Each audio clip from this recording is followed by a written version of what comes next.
Salvage, a story by user Rantarian. Chapter 41. You dropped a bomb on me. Adrienne Saunders felt exactly as though somebody had shot a missile at him, and that was because they had.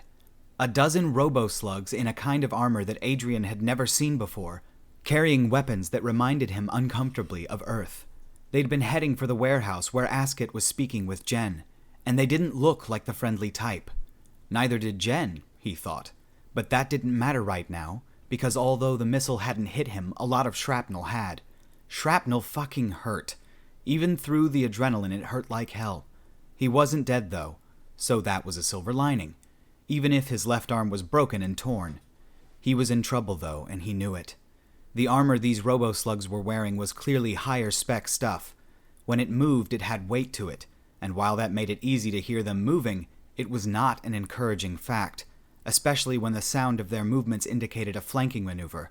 Quite correctly, they hadn't assumed him to be dead after a single missile, although thank goodness they hadn't used any more, and were fanning out to search for him. He held his position amongst the ruins of the shattered building he'd been holed up in. At least he'd managed to tell Asket something. He hoped it was enough. It would have been nice to see Jen in person one last time. No, he told himself. I can't be thinking like that. I can still survive this. Somehow. First point of order. What did he have? Nothing. Fuck. Shit. He was down to using pieces of debris as weapons. All his gear had been near the explosion. He hadn't exactly been expecting an army, and he'd been lucky not to have joined it. The missile had headed straight for it, so it seemed likely it had been keyed in to target some piece of equipment, most likely the communicator.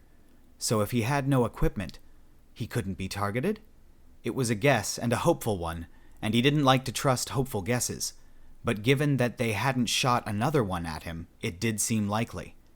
That didn't help the fact that the robo-slugs were busy flanking him, but it did mean one less thing to worry about. The mechanized stomping was growing closer. Adrienne grabbed a good-sized bit of rubble in his right hand. It was time to act. Then he sprang from hiding. What the hell are those things? Jen asked as the group took up positions near the site of the explosion. She could see 12 robots clomping around, and they made enough noise doing it that it was clear their weight was considerable. There was also some form of robotic weapons platform sitting in the middle of the street, looking for all the world like a rocket launcher. Alabenelin heavy troopers, Cheer said softly. They are an annelid race that uses robotic bodies to interact with the world. Those suits are not standard issue, however. I've seen them before, Zrypov revealed, and he did not sound happy about it. They're supposedly based on the physiology of a powerful alien creature.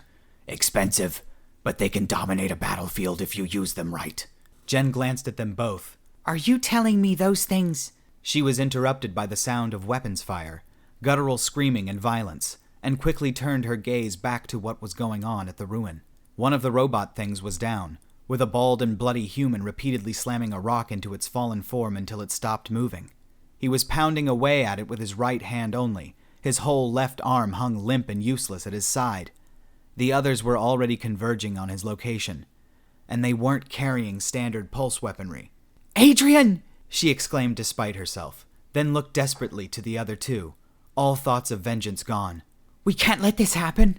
Where the fuck is that Kortai? He ran for it, Cheer said disapprovingly. Kortai are cowards. I don't recognize those weapons, Zrypov said. They must be something new. I hate new, Cheer muttered. When it's not ours, anyway.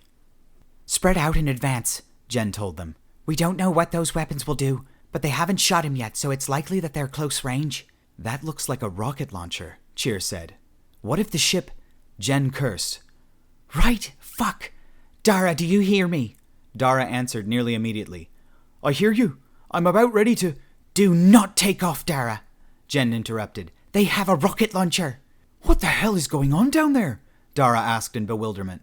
If I figure it out, I'll let you know, Jen replied sharply, and ended the link. All right, boys. Once more into the breach. Asket had started running the moment he'd been able. He wasn't running away, not really, but he was a computer tech, and computer techs generally didn't have an extensive shelf life if you brought them onto a battlefield. Instead, he'd sent out the hover cameras to get an eye on the situation, and he did not like what he saw. The building that Adrienne had been hiding in was a complete mess, and while Adrienne himself was clearly superior to the single Alabenelin heavy trooper he was cracking open like a particularly troublesome nut, he wasn't likely to be superior to another 11 of them, not with such an obviously mangled left arm in any case. The female human and her 2 pet aliens were beginning to provide some distraction, however, and were advancing on the Alabenelin troopers in a spread-out formation. Their anti-tank rifles were already firing, and while this had distracted the Alabenelin troops, it wasn't doing enough to take them down. He took a deep breath and exhaled. "All right, Asket," he said. "Now's the time to prove you're as good as you say you are." There was an interesting weapon on the main street. He wondered what it did. Anti-tank guns were completely fucking useless, Jen had decided. She was dead sure she'd managed to hit a robo guy a few times, but apart from staggering it, she'd only seemed to piss it off. That this was how other races must feel when they came up against the human was not a fact that was lost on her, but it might have been nicer to appreciate it from a distance. At the very least, they'd managed to force the robo-guys into a defensive position, and that had distracted them from Adrienne. Where he was now was anybody's guess, but Jen hoped that he hadn't just let them drop themselves in the shit for him and left. "No," she said to herself. "He wouldn't do that." But now her small group was on the defensive, hiding behind larger chunks of the building that had been blasted into the street, and the robo-guys were slowly advancing. The first of them fired his strange gun, and a bright orange plume of plasma swept out past her position, hot enough to feel it cook off the sweat from her skin. Jen pressed herself harder against the makeshift barricade that protected her, her chest tight with fear. They were using plasma weaponry. That was about as bad as it could possibly get. Even a human would get cooked by plasma, and they could make the air so hot your lungs would burn first. It was an awful and painful way to die, and it was about to happen to Jen. She'd never been religious, but now she started to pray, and that was when the explosions started. Adrienne had lost himself in the moment when he was beating the shit out of that robo-slug. Their body was mostly too solid to hit through, but they'd used some form of glass to let the worm inside get a good view, and even though it had taken a few hits, it turned out not to be quite as resistant to having a slab of rock smashed against it. He had been expecting to die, but he had been dead set on taking that ugly fucker with him. That was when the robo-slugs had been distracted by a new threat, by Jen, Cheer, and Zrypov, and had been forced to pay attention to them. Those 3 only had anti-tank weapons, though, and from what Adrienne could tell, that basically meant they were in about 10 shades of shit if that was all they had. And there was something else. The robo-slugs had plasma guns. Adrienne wasn't the most informed guy in the galaxy, but he was fairly certain that was a rare kind of thing, and even Margarita's modified plasma thrower had toasted him when he used it. It seemed likely that the only reason they could use them at all was the heavy protection from their robotic suits. That meant if he tried it, he'd just cook himself in the process, and he was already feeling bad enough that he knew that wasn't going to end well. There was always more than one way to skin a cat, though, so he took the gun from the dead one and slipped back out of sight to get to work on it. And that was when the explosions started. Verg advanced slowly upon the resisting fighters, staying in line with his men. The human male was close by, had killed Court with a rock, but the human male was wounded, and would not be able to use the plasma weapon without killing itself. The human female and her 2 companions were another story. Despite the minor effects such weapons would have on the ultra harnesses, they would eventually cause significant compound damage. They could not be ignored, but their deaths were at hand. The hierarchy would be pleased, and soon Kavaris would be human-free once again. Verg may even receive a promotion for getting 2 humans when only 1 had been expected. There was nowhere for them to run. There was nowhere for them to hide. The hierarchy had intervened to clear the area of civilians and prevented the response of the local authorities, and with the missile array weapons platform operational, there would be no air support available to the enemy. They had the humans exactly where they wanted them. Verg heard the missile array prime itself, an indication that the enemy had made a fatal mistake of committing air support to the area. He turned slightly to watch the glorious display of the next cylinder launching at the inbound target. It was pointed right at him. There was a mechanical hiss as the missile released, and that was when the explosions started. Adrienne had been as surprised by the fact that the missile launcher was attacking the robo-slugs as they had been, but unlike them, he had an idea as to what was happening and couldn't help but laugh. "Ask it," he shouted laughingly. "You glorious fucking bastard! You glorious fucking bastard!" It was a pity that the Cortai couldn't hear him and make one of his amusing replies, but that was just another thing for Adrienne to be pissed at the robo-slugs about.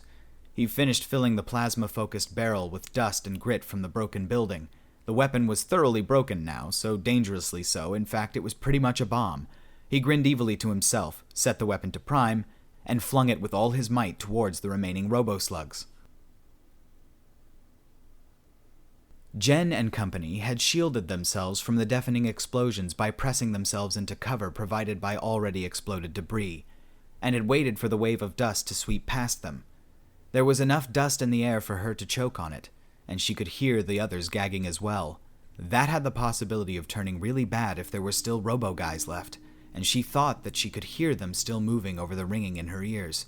She peeked out from her cover and could see 6 of the 11 were still mobile, although they were now turning their fire against the missile launcher, something that Jen had thought should be suicidal, but seemed to be having the desired effect. It was possible, she thought unhappily, that the warheads did not explode through contact with high temperatures.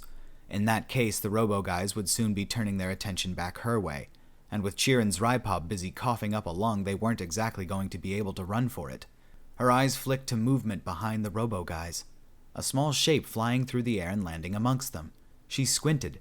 It was one of their weapons. By some strange instinct, she pressed herself back behind cover and shouted to the others to do the same. There wasn't any reason for someone to be throwing a plasma gun next to those guys unless... A wave of heat blasted past as an inferno erupted amongst the robo-guys. It was hot enough that it stayed hot once the rush had passed, and the affected area radiated intense heat that warmed even the stone debris she hid behind. That one had to have been Adrienne, and she still wasn't sure whether she should kiss him or kill him as a result. "Dara," she said, activating the link and coughing after saying the name. "Dara, get the ship over here now." "But the rocket launcher," Dara began. "It's not a problem anymore, Dara," Jen told him. "Get over here. We need to get away. We need to get away." There was a pause. "I'll be right there." The communicator link terminated and Jen leaned back against her chunk of debris and breathed. "Gudugan," Askett asked into the communicator link.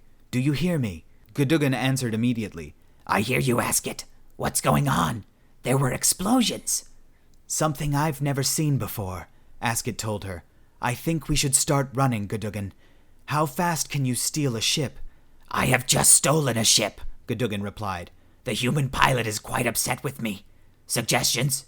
Askett blinked, processing this information. "You've stolen the landing craft that Jennifer Delaney arrived on, haven't you?" "I've stolen their landing craft," Gudugan confirmed. "What to do with the human pilot?" Askett groaned inwardly. "Put me on speaker for him." There was an obvious change in ambient sound coming through the link. You are now on speaker." "This is Askett," Askett said. "Is this the human male who was with Jennifer Delaney earlier?" "Aye," the human male replied, and Askett noted his speech sounded similar to that of Jennifer Delaney, and dissimilar to that of Adrienne Saunders. An interesting fact, but one for another time. "Well, let me put it this way," Askett said.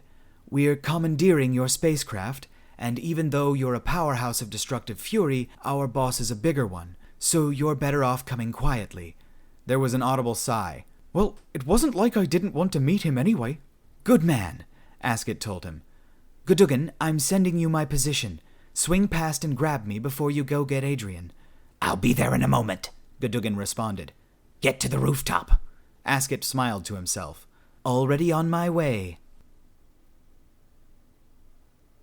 Jen had been relieved when the landing craft came in low and clean over the buildings. She had even been impressed at first, surprised at the skill with which Dara piloted the vehicle. It was well beyond anything that she or even Chiro's Rypop could have managed, and for a moment she thought that maybe he'd fit in well after all. Then he passed right over them towards the main area of rubble. She activated the communicator link. "Dara, you missed us." Dara did not respond. She tried again. "Dara, answer please." There was no response, and the craft itself was lowering itself beyond the rubble. With the ground turned to semi-solid rock between her and it, There wasn't even a way to safely get there. Somebody else has control of my ship, she said over the link. Don't they? The link finally connected. Jen? Adrienne asked. That you?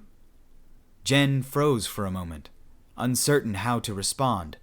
Then her mouth started talking without much input from her brain. Adrienne, you frigger! Don't you dare steal my fucking ship, she shouted. I'll neck your melting. The Australian just laughed wearily. It's good to hear from you too.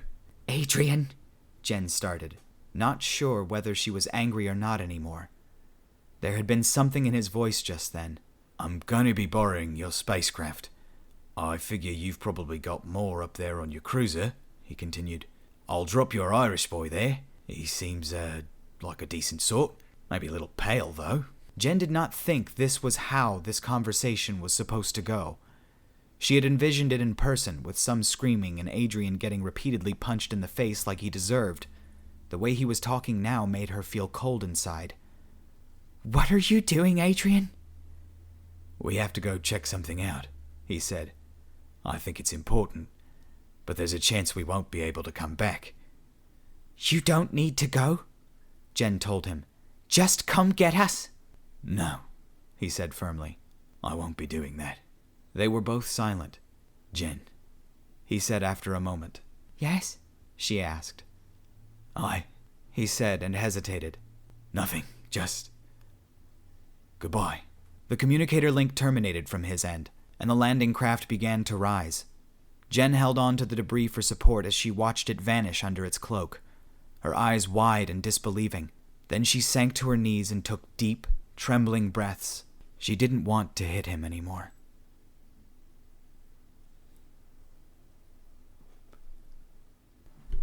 All right, guys, I finally got to chapter 41 to do the actual edit. So I'm so sorry, guys, that it took this long. Gregor, I love you, buddy. I know you've been waiting. So here you go, man. I did it during a live stream, so if you guys want to go check that out, I will try to figure out how to put it at the end of this video. I know it's possible, but I don't remember how to do it. So I'm going to try to put that as a link at the end of the video, guys. And I appreciate you. I'll talk to you next time. Bye.